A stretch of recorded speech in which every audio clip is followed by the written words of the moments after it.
por ahí el acento puede ser un poco así argentino, pero el vocabulario, digamos, el vocabulario principalmente el técnico de arquitectura no lo usaba con mis primos ni con mis abuelos, así que por ahí invento unas cosas, si no se entiende me avisan, que a veces me parece que está todo perfecto y estoy inventando un montón de palabras.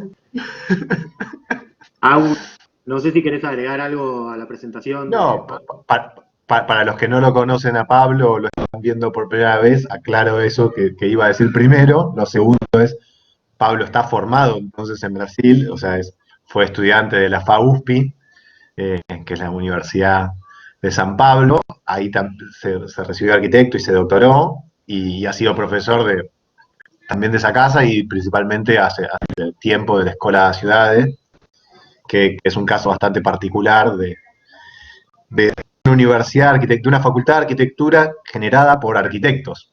O sea, que es una institución donde un grupo transgeneracional, o sea, porque corta por lo menos 3 generaciones, fundó una facultad de arquitectura y ya la vienen sosteniendo creo que hace 20 años, una experiencia bastante bonita realmente, y que eso lo tiene anclado también a que es una persona que ha seguido investigando, o sea, se ha doctorado en arquitectura, y que con el estudio lleva una práctica que ahora nos va a contar, que es más que interesante y que tiene una mirada probablemente corrida de lo que nosotros solemos entender como la escuela paulista, pero que puede recibir muchas cosas de una tradición, pero tener una mirada nueva desde una generación diferente para resolver problemas diferentes de la sociedad actual.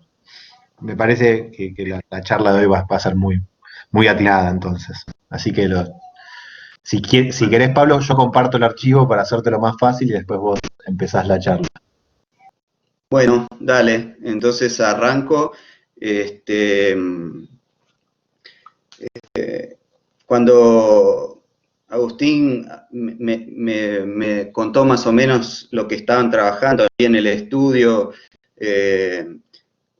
la idea del programa escolar, la prefabricación y la idea de sistemas, que obviamente tiene que ver con una parte de los trabajos que pudimos hacer hasta hoy, me pareció que por ahí era interesante, antes de mostrar algo de nuestra experiencia, hablar de una figura que es un tipo que está ahí, João Filgueiras Lima, Lelé, que no mucha gente lo conoce, es un arquitecto que fue digamos, es muy subvalorado y es uno de los arquitectos más importantes que trabajó en Brasil en el siglo XX, el siglo XXI. En realidad es, digamos, su formación empieza, y voy pasando las imágenes, en la construcción de Brasilia, así recién egresados, fue invitado a participar del grupo que estaba organizando las obras en Brasilia, ahí a la segunda mitad de los 50, y 25 años trabajando, digamos, en esa experiencia que fue muy formadora, ¿no?, de su manera de ver la profesión, y con demandas que, en fin, esa imagen es linda, que es, ¿no?, la artificialidad y la escala de esa obra es una cosa que impresiona hasta hoy. Pero una cosa y eso lo dijo ahí en la Escuela de Ciudades, como decía Agustín, lo pudimos invitar unas cuantas veces, dio cursos, fue una figura bastante presente, pero una cosa muy fuerte era la contradicción entre, digamos, lo que se estaba produciendo y cómo eso se estaba produciendo. Traje acá pocas imágenes, es un arquitecto que tiene varios libros publicados y hay mucho, se puede conseguir mucha cosa en internet, pero me parecía importante nombrarlo y mostrar algo porque incluso su experiencia es un poco, tiene mucho que ver con los programas y los sistemas que nosotros participamos después ya en los años 2000. Pero, digamos, esta relación entre cómo daban las construcciones, el proceso, la artesanalidad y la precariedad que estaba, que era, digamos, la parte no visible de ese proceso de construcción de una parte de Brasilia, fue un tema muy importante que después, digamos, direccionó toda su vida profesional, que fue en realidad de crear otros procesos constructivos, otros procesos de involucrar a la mano de obra, ¿no? Sociales, políticos, en fin, y donde la fabricación tuvo un rol bastante importante. Esta es una imagen del edificio principal de la Universidad de Brasilia, que es, digamos, muchas de esas obras son firmadas por Oscar Niemeyer, pero Lelé tuvo una participación muy importante en el desarrollo técnico, digamos, en viabilizar técnicamente y la lógica técnica de muchos de esos trabajos. Pero es un edificio muy interesante y donde la fabricación tuvo una lógica y un rol muy importante. Acá son otras experiencias de los 60, ahí donde ya empezaba a tener algunos proyectos encargados directamente, el diseño, digamos, encargado a él y a un grupo, ¿no? Es una figura que es digamos, de bajo perfil, siempre trabajando en grupos y armando equipos de trabajo, pero, en fin, acá la prefabricación del hormigón para viviendas de docentes en la universidad, después, primero en Brasilia, hospitales. Este es un hospital donde claramente la idea de modulación, de componentes, ¿no? De una arquitectura formada por pedazos componibles, se va formando un concepto. De eso, obviamente, Lelé fue por ejemplo, a la Unión Soviética a visitar las experiencias de prefabricación en varios países del este europeo y trajo una serie de críticas sobre lo que hacía, pero también de referentes. Y después esas experiencias se empiezan a desarrollar en otros lugares, paralelamente a las construcciones en Brasilia. Este es un centro administrativo en Salvador, en Bahía, que es un complejo de edificios inmenso, donde, en fin, había esta idea de una bandeja de hormigón moldeada in situ, sobre la cual después todas las arquitecturas, toda la construcción se iba armando con una familia de componentes prefabricados, y de hecho se hizo así, y ahí el diseño era el diseño de cómo hacer las piezas. Entonces se diseñaban los encofrados, el maquinario que permitía que el asemblaje pudiera ser así, y en fin, y con arquitecturas muy potentes también, ¿no? Voy pasando, así no está muy rápido, ¿no? De ir pasando las imágenes, puedo seguir más o menos en ese ritmo. Perfecto. Después en los 80, y siempre fue desarrollando una manera de trabajar vinculada a instituciones públicas, para gobiernos o al gobierno nacional o provincial o municipal, y donde fue en realidad armando programas de construcción donde lo primero que se construía era la fábrica, donde se pedían los componentes para, en fin, los proyectos que se iban a desarrollar. Esto en Río fue una experiencia de una fábrica de escuelas. Ahí se fue la imagen.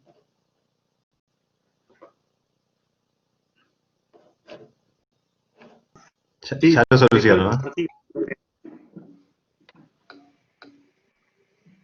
Sí, se fue la imagen, no aparece.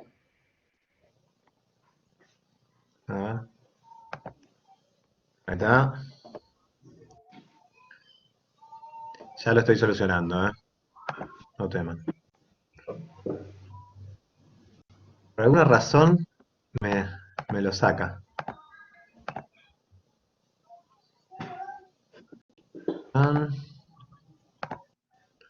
Qué personaje Lele, Ah, igual me encanta que el tipo es una bestia, es enorme, pero como es brasileño termina siendo Lele. Sí. Termina con un apodo. Ay, Pero qué razón. mientras Agustín trata de arreglar eso, entonces va armando una lógica de fabricar fábricas de programas de construcción pública. A ver, ahí lo vio, pues, ahí en esta etapa. Entonces, una fábrica, Ahí puede seguir vos. sí, de escuelas que funcionó de 84 a 86 y de equipamientos urbanos, de paradas de colectivo y una serie de otras cosas del 84 al 89. Entonces, se creaba la fábrica y a partir de la fábrica, digamos, estos son algunos ejemplos, voy a mostrar así muy sintéticamente, solo para que tengan una idea de la escala del trabajo. Escuelas que eran sistemas modulares componibles que se generaban varias configuraciones de edificios, esta con un patio central, en fin. Estas son algunas de las escuelas producidas por esa fábrica en Río en los 80. Y eran muchas construcciones por toda la ciudad, un programa realmente de una escala muy impresionante. Y, en fin, con una calidad espacial, ¿no? Porque a veces construir en cantidades no necesariamente representa, ¿no?, calidad.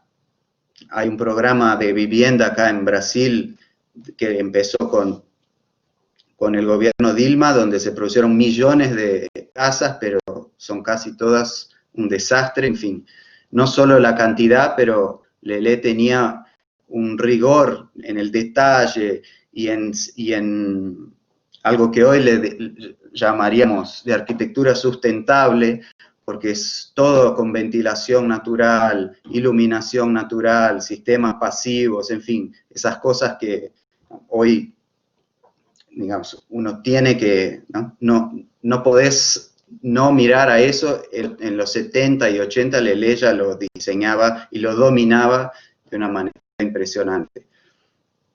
En fin, voy pasando porque después su carrera...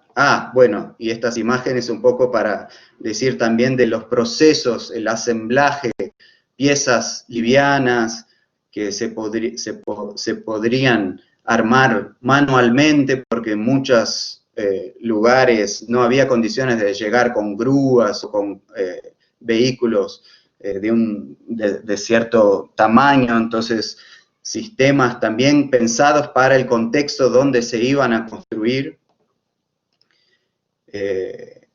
Y después de algunas otras experiencias que no las puse acá, su última, digamos, pero que duró unos cuantos años, experiencia, que es el Centro Tecnológico de la Red Sara en la construcción de hospitales.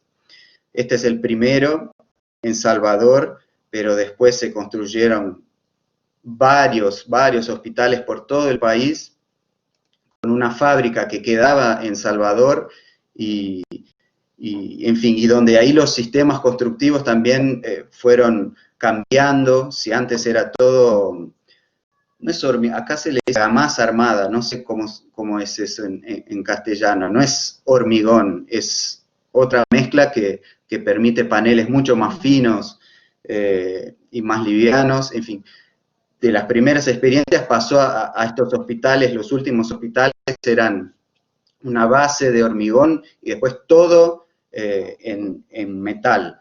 Todas las construcciones de estos últimos hospitales en sistemas prefabricados metálicos, donde la fábrica producía no solo los edificios, pero también las macas, los ascensores, digamos, todas las infraestructuras que hacía falta para que estos hospitales funcionaran bien y que eran, en realidad, todos los puntos débiles donde sufrían los hospitales, digamos, que se producían normalmente en el país.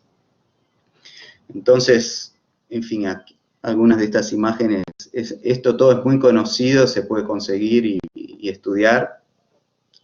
Pero, en fin, me parecía importante hablar un poco de esta figura porque es una figura clave,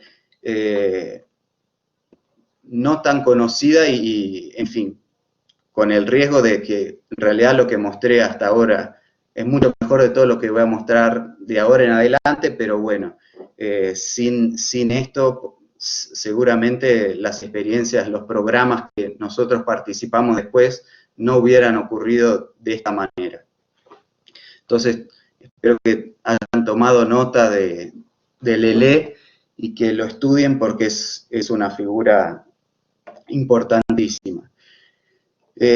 Lo que voy a mostrar ahora entonces son algunas de las experiencias que tuvimos en el estudio. Yo tengo un socio, Eduardo Ferroni, que éramos compañeros de facultad y cuando nos recibimos, ¿no? Cuando nos graduamos, ya armamos la oficina porque era un momento, no había la posibilidad, no había empleo, la posibilidad de trabajar en algún estudio más grande no existía, entonces tuvimos que armar algo entre nosotros y enseguida tuvimos la suerte de poder participar en algunos programas de construcción de escuelas, y este fue el primero de ellos, de estos centros CEU, que oficialmente es Centro de Educación Unificados, pero para Eli Yaikov, que fue el arquitecto que trabajaba en el gobierno municipal, para la municipalidad, y que coordinó todo el programa, las 3 letras representan más centros de estructuración urbana. Entonces se construyeron 21 CEUs, que son complejos de edificios, que había una construcción del programa que era interesante porque eran escuelas, tres escuelas, una para un jardín de infantes y escuelas para los chicos más chicos y más grandes, pero también programas sociales, culturales, deportivos, en fin. Entonces eso se transformaba en un equipamiento público potente y pensado para que se construyeran en lugares con mucha poca presencia pública y muy poca infraestructura. Y en escala, porque en poco tiempo los ciclos electorales lamentablemente son muy determinantes de una serie de programas públicos que se desarrollan, entonces en 4 años había que pensarlo, licitarlo, construirlo, inaugurarlo, y que todo eso tuviera una calidad, en fin. Entonces, en un periodo de 4 años se ocurrió todo eso y se construyeron 21 y se proyectaron otras 24 de estos centros. Esto es algo también bastante publicado, hay material que se puede investigar. Nosotros, cómo funcionaba la producción de esos proyectos.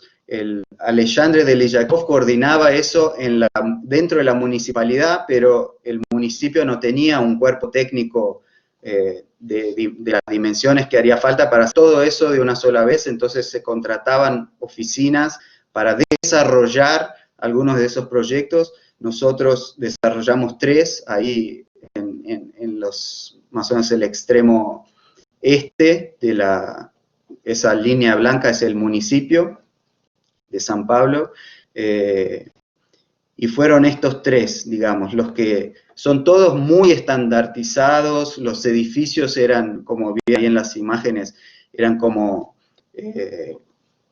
muy rígidos, ¿no? Muy poco flexibles, porque tenían que tener una imagen única, eso era algo que era parte de cómo fue concebido. lo que tenía su fuerza como visibilidad pública, como programa, pero tenía sus problemas también. Eso es algo que a nosotros fue algo que discutimos mucho cuando estábamos participando de estos proyectos, que era la dificultad en implantarlos, mucho movimiento de tierra, mucho perímetro, digamos, sin vida, como se puede, a ver, voy a usar la manito acá, digamos, en este caso,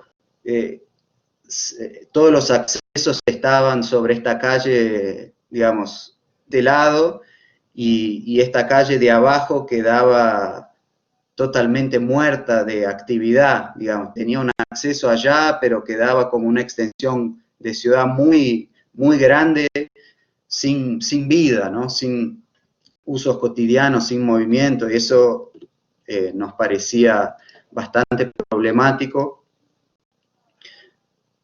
Y en fin, y eso es un poco donde algunos problemas, algunos temas que empezamos a pensar a partir de esas experiencias.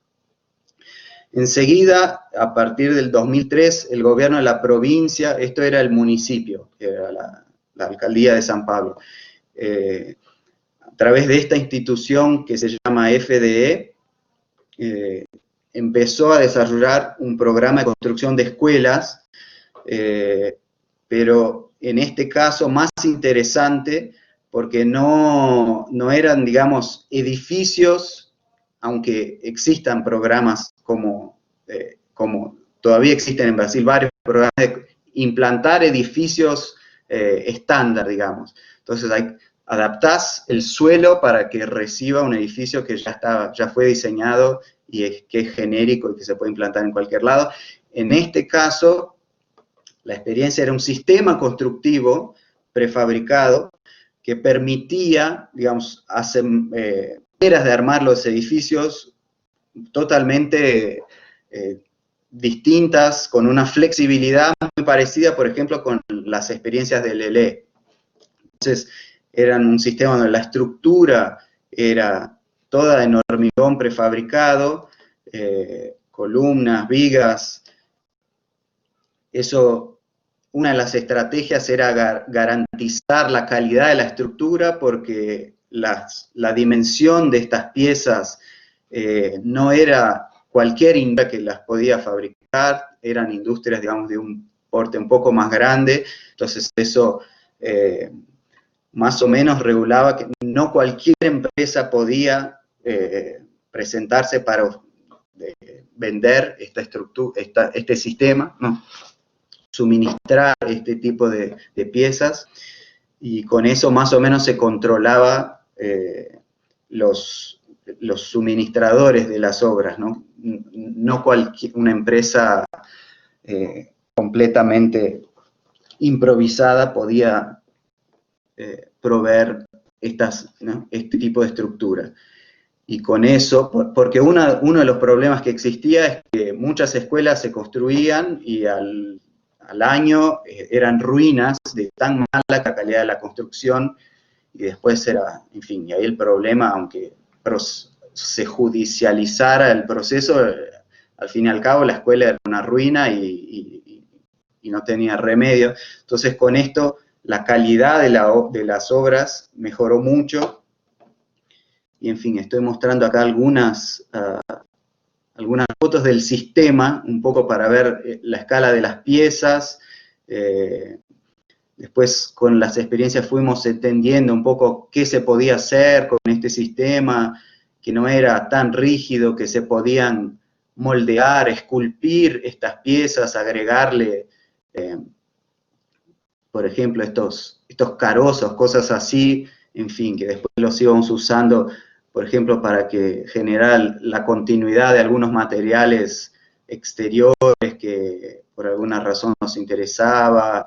Las losas, se podía usar algunos sistemas como estos de placas, que tienen unas placas de hormigón con ya el hierro arriba, o paneles, como después se hormigona, ¿no? el panel de losa ya sirve un poco como encofrado, después se hace el hormigonamiento in situ o ya paneles prefabricados, pretensados en algunos casos, también en algunas obras se utilizaban. Y esto, en fin, era un poco la familia del sistema, ¿no? Las piezas que hacían parte de este sistema de esta entidad provincial. Y después acá, por ejemplo, un elemento cerámico de las escuelas que diseñamos nosotros, que con esta lógica de ir esculpiendo las piezas, íbamos consiguiendo algunos recursos expresivos que nos interesaban, en fin.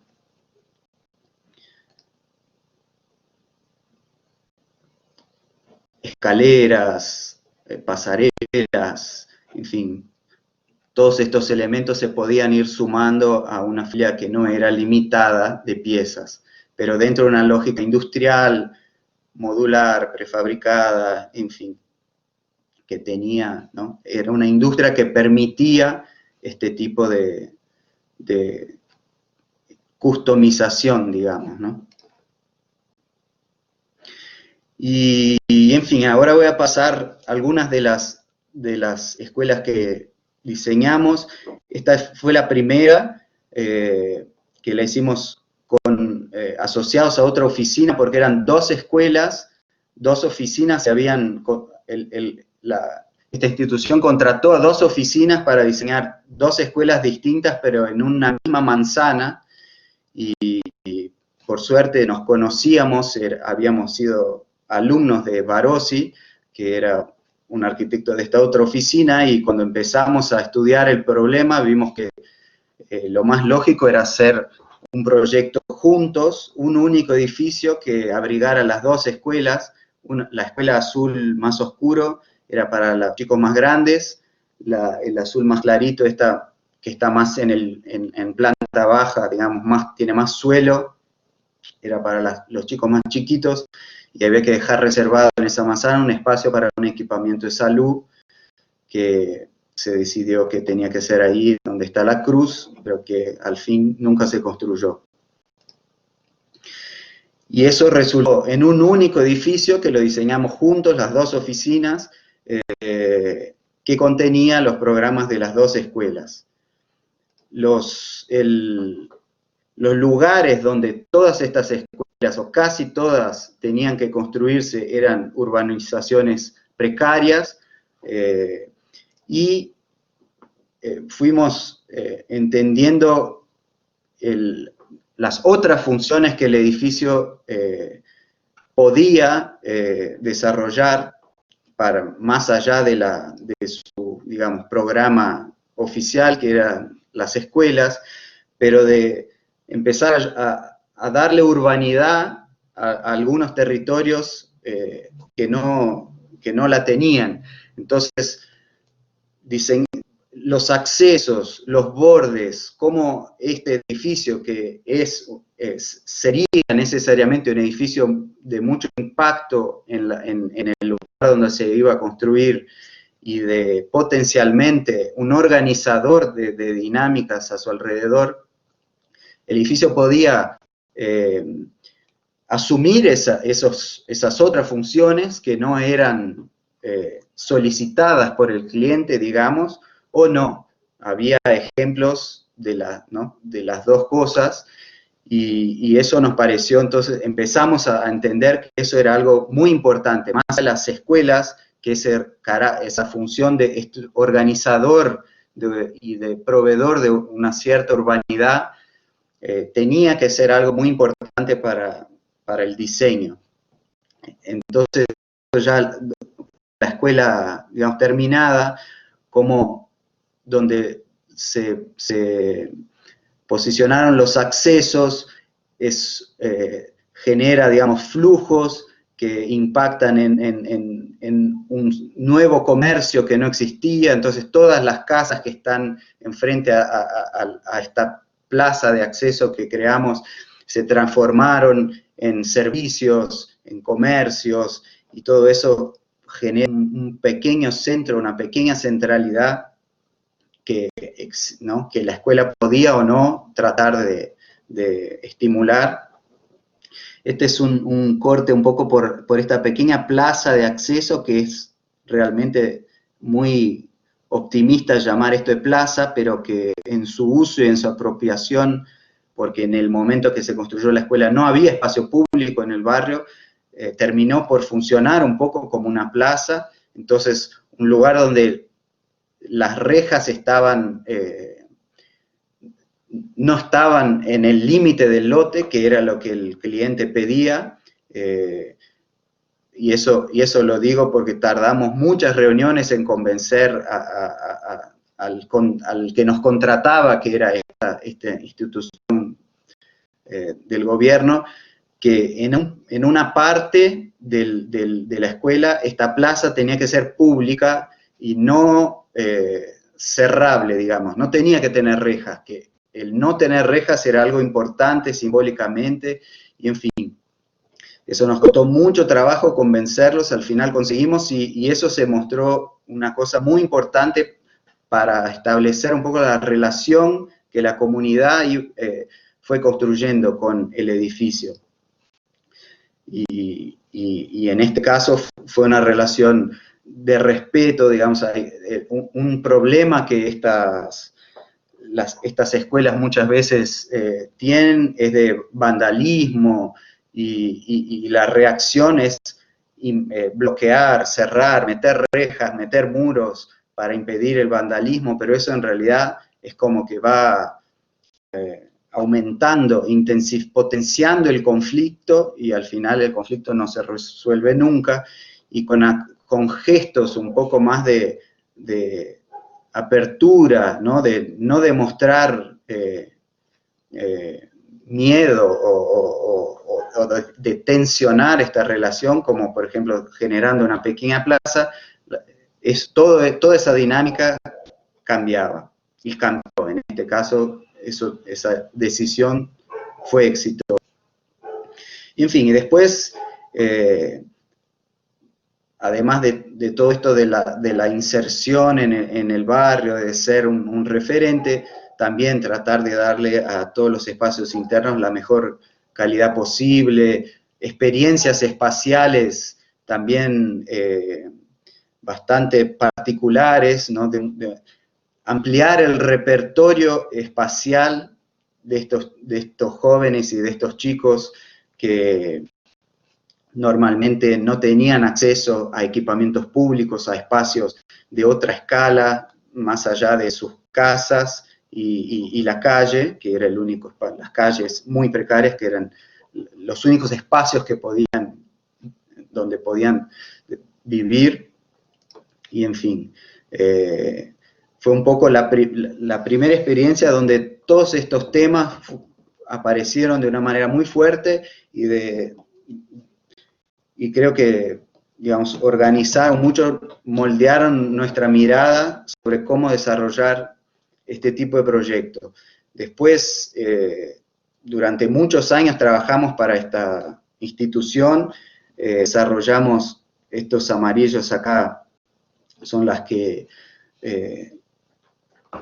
casi todos se construyeron o empezaron a construir, en fin, pero acá en esta imagen son proyectos de escuelas o de jardines, guarderías, jardines de infantes que desarrollamos hasta hoy, pero donde estos temas por ahí que en la primera escuela ya aparecieron con mucho impacto, siempre volvieron y en fin, obviamente cada lugar apareció de una manera, pero que como que organizaron, y acá traté de hacer un poco un resumen, un poco de estos temas fundamentales para nosotros. Primero, que el edificio escolar tenía que ser pensado como un promotor de urbanidad, además de ser una buena escuela y resolver todo lo que nos pedían, estas otras cosas que no nos pedían. Necesariamente las escuelas serían referentes en el paisaje urbano y tenían que asumir esa condición, ¿no? Sacar provecho de esa condición.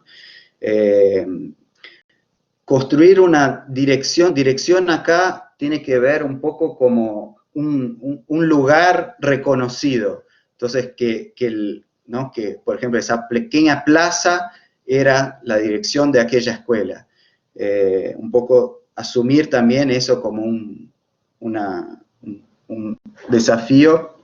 Después, la arquitectura de los bordes es un tema que es fundamental y siempre nos toma mucho tiempo, casi tanto tiempo como diseñando el edificio, es diseñando esos bordes y todas esas relaciones de límites, de público, no público, semipúblico, en fin, el borde como un tema de los más importantes.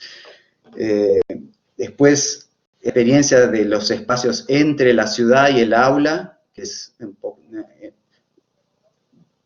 del momento en que chicos llega, digamos, a la manzana donde está esta escuela, esa sucesión de espacios hasta finalmente llegar al interior del aula.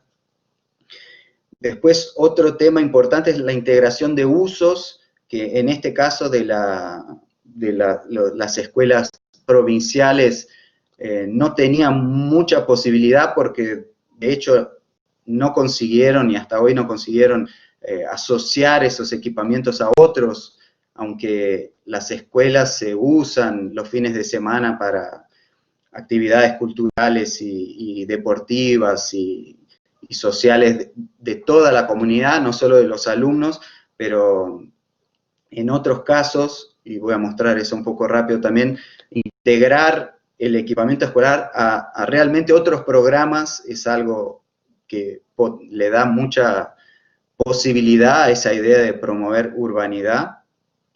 Y finalmente asumir ese rol de la escuela como un equipamiento público por excelencia, ¿no? Digamos, muchas de esas comunidades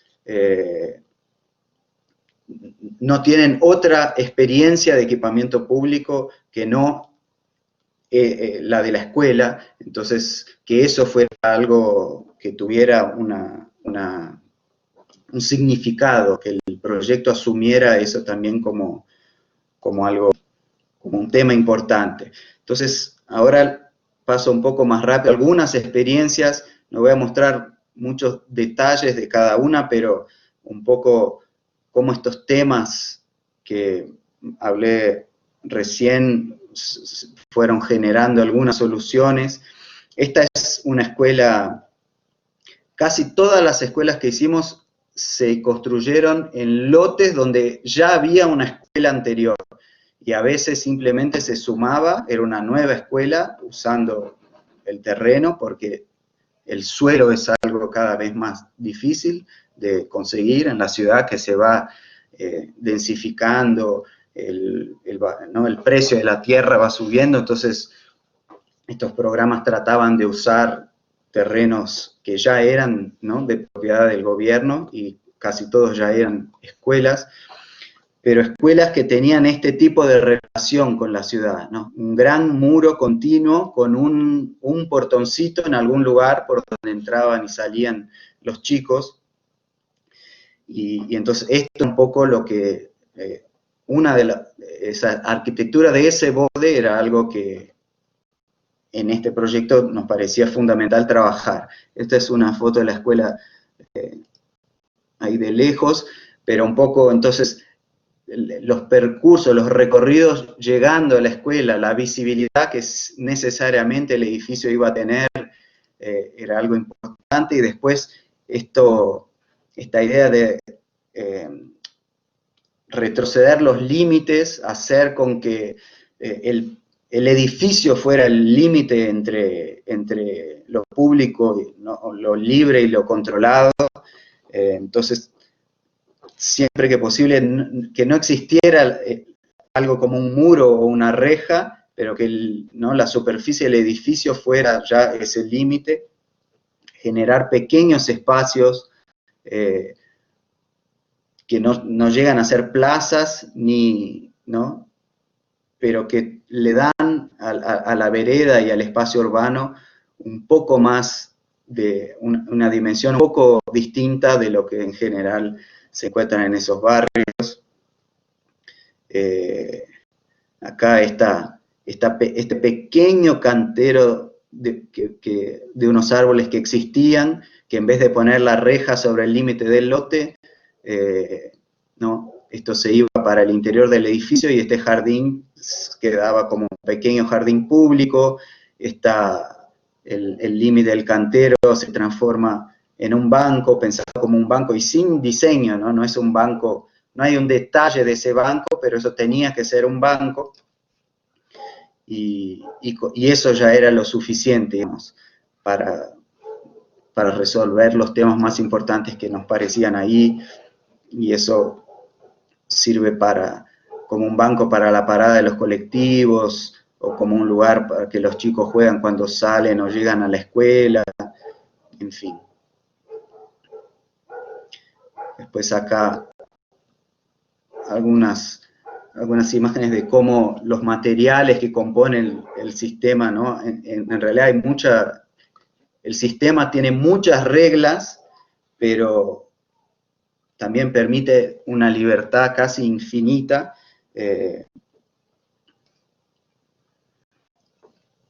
Después esta otra experiencia que es en un municipio, en la región metropolitana de San Pablo, pero en la municipal de Guarulhos, ahí cerca del aeropuerto, donde también esta es una imagen de la escuela que existía antes. Este muro, que parece una ruina, era la escuela que existía y que funcionaba, y que estaba, digamos, le daba la espalda a toda esta zona de un pequeño arroyo canalizado, y estos lugares residuales que eran muy problemáticos.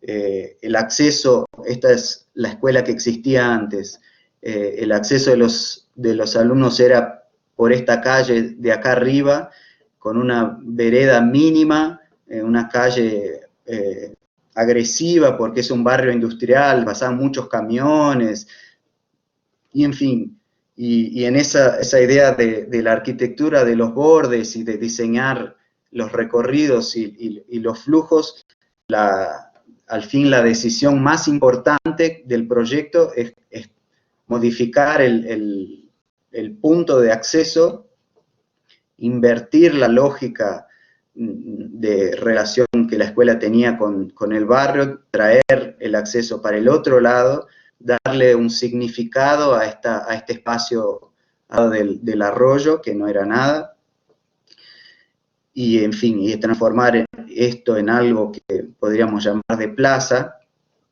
y al fin, a través de la escuela, darle un sentido y una urbanidad a un área que es en metros cuadrados, digamos, tiene el mismo tamaño de lo que en azul acá es el área de acceso controlado por la escuela, tiene la misma escala de todo lo que diseñamos, digamos, a su alrededor.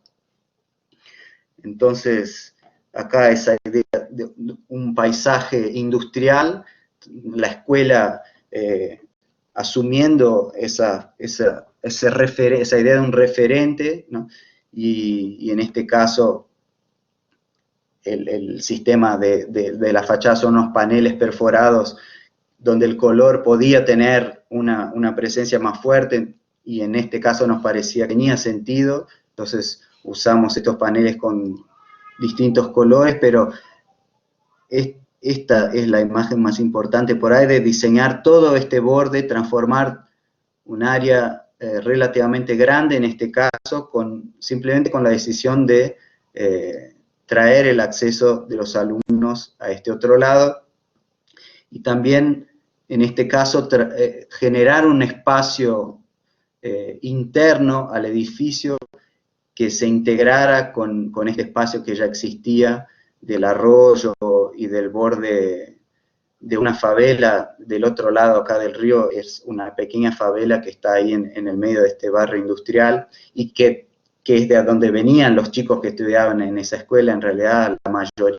de los alumnos vivían justamente en la favela, y la escuela la negaba, digamos, era muy hostil en su relación con la favela. Entonces fue invertir esa relación, es por ahí lo más importante que hizo este proyecto, un poco esto, que la presencia del barrio también existiera para estos alumnos cuando estaban en el interior de la escuela. En fin, esto es esa pequeña plaza de acceso, estos recorridos. No había, el arroyo se había canalizado, no había nada de ninguna baranda, ningún tipo de protección, pero esto era fuera del lote, entonces en realidad no podíamos diseñar nada porque era como construir en el lote del vecino. No teníamos autorización para eso, pero conseguimos convencer que la empresa constructora, con una parte de los materiales que tenían, hicieran este banco sin pedirle permiso a la municipalidad, y por suerte no pasó ningún fiscal ahí. Eso se hizo rápido y quedó ahí, que le da un poco de protección para justamente la salida de los chicos sobre el arroyo, y también genera un poco este lugar de descanso para los padres, y cuando la escuela, y cuando eso tiene un uso desvinculado de la escuela, es como una pequeña placita o algo así. En fin, los espacios internos, ahí por supuesto ventilación natural, iluminación natural, todo eso son premisas del programa, pero estas relaciones con la ciudad es un poco donde podemos llevar el proyecto un poco más allá de lo mínimo que se espera, ¿no? Que el cliente espera cuando contrata estos proyectos. El programa es muy extenso, muchas oficinas participaron, se construyeron más de como 250 escuelas en la provincia, en toda la provincia de San Pablo. Hay muchos ejemplos muy lindos para que puedan estudiar también. Y en fin, esta es la escuela ya más al fin del día. Esta es otra donde la idea de un edificio muy pequeño, muy vertical, en un terreno muy chiquitito, pero que estaba implantado en una sucesión de calles cortadas. Digamos, estas 3 calles eran calles cortadas, y por ahí esta contribución con la urbanidad que la escuela le podía dar era conectar una calle con la otra, porque el lote permitía, y eso fue lo que tratamos de hacer. También acá puse la planta un poco para mostrar que el proyecto generaba una pequeña pasaje peatonal entre una cortada y otra,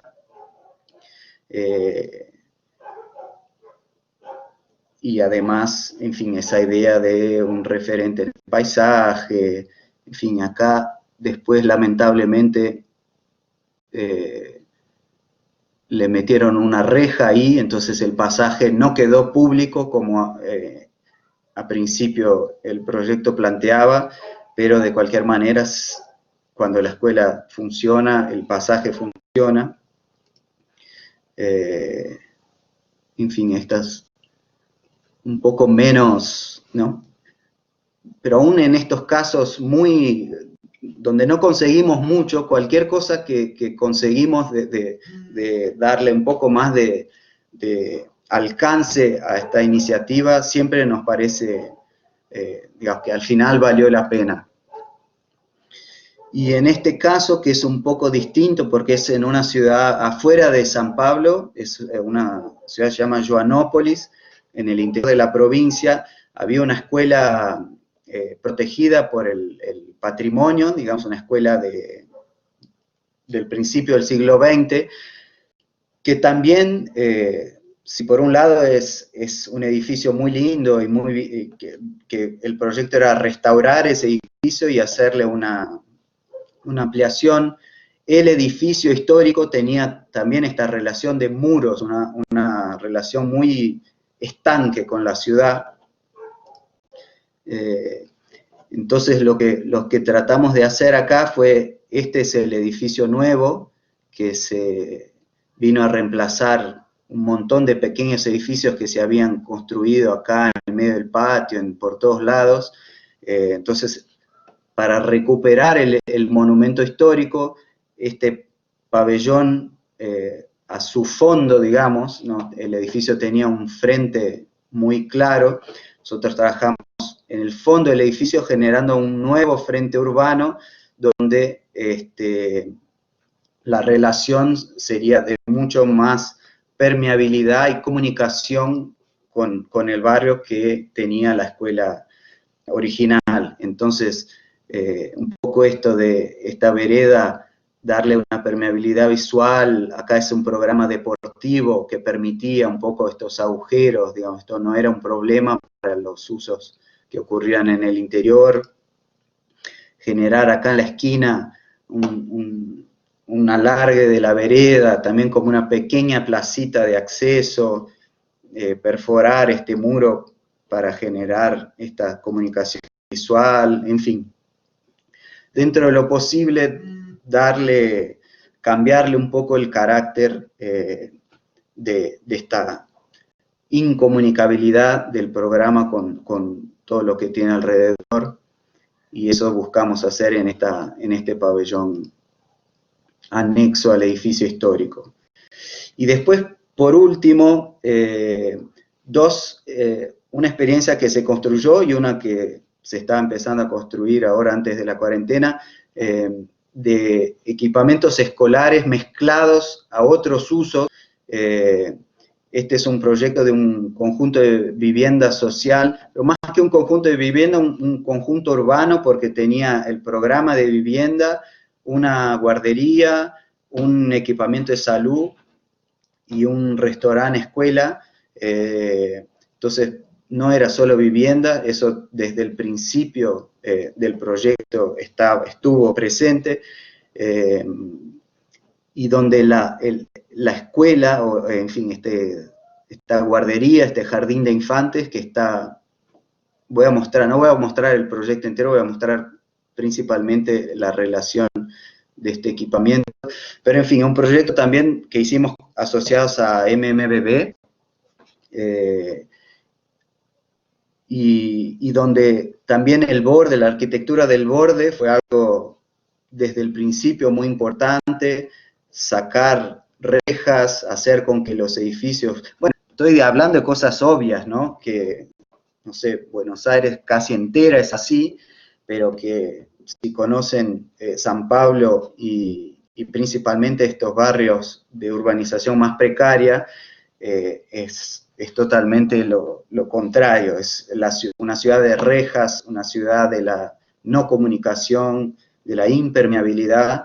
Entonces, estas experiencias, una de las cosas importantes es buscar, ¿no?, cambiar estas relaciones, y en este conjunto, de hecho, los edificios son siempre el límite entre lo libre y lo controlado. Esta es la entrada, por ejemplo, al equipamiento de salud, y finalmente acá esto en azul, que es el equipamiento, la escuela, que está sobrepuesta a un edificio de vivienda social. Esto, lo azul es en planta baja lo que ocupa el programa escolar.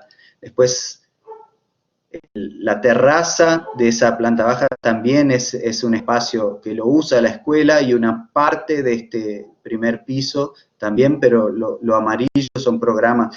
Es una vinculación bastante compleja entre estos usos distintos, pero que al fin este edificio ya está funcionando, habitado hace algunos años, y funcionó bastante bien esta relación entre la guardería y la vivienda social. Y también un poco las ideas, siempre generar pequeñas plazas, darle ese carácter de equipamiento público internamente. Acá el sistema no es prefabricado, digamos, la dimensión modular sistémica de las experiencias anteriores no ocurre en este proyecto, pero me parecía interesante como programa, un ejemplo de cómo esta mezcla puede funcionar muy bien, y fue algo construido durante el proyecto también. Era por ejemplo, que las viviendas estuvieran ahí con esta relación bastante cercana al cotidiano de la escuela, era algo que tuvo mucha resistencia al principio del proyecto, y después fue un proceso de construcción que tardó bastante tiempo, pero que al final se construyó así y funcionó muy bien. Y una cosa interesante de esta experiencia es la terraza, que era, como había muy poco espacio en planta baja para el recreo, para estas actividades libres de los chicos, generamos un espacio en el primer piso, esta terraza, que por algunas razones tenía unas rampas para resolver unas conexiones de niveles, y después descubrimos que las escuelas les daban, digamos, era como parte del mobiliario de las escuelas, estos pequeños triciclos, había 30, 40 triciclos, y estas rampas, que no habían sido pensadas para eso, se transformaron en el lugar ideal para la práctica del triciclismo radical, y poco tiempo después descubrimos que eso la escuela lo oficializó, y pintaron una pista acá, y en fin, un poco la apropiación, que esto, nosotros no tuvimos ninguna participación en esto, pero de alguna manera la arquitectura pensada así, más abierta, y abierta en varios sentidos, favorece que este tipo de cosas ocurra. Entonces, digamos, a mí me parece una maravilla que le hayan pintado esta pista para los triciclos, pero de alguna manera, la manera de como pensamos el proyecto desde el principio le da más abertura para que este tipo de cosas pueda ocurrir.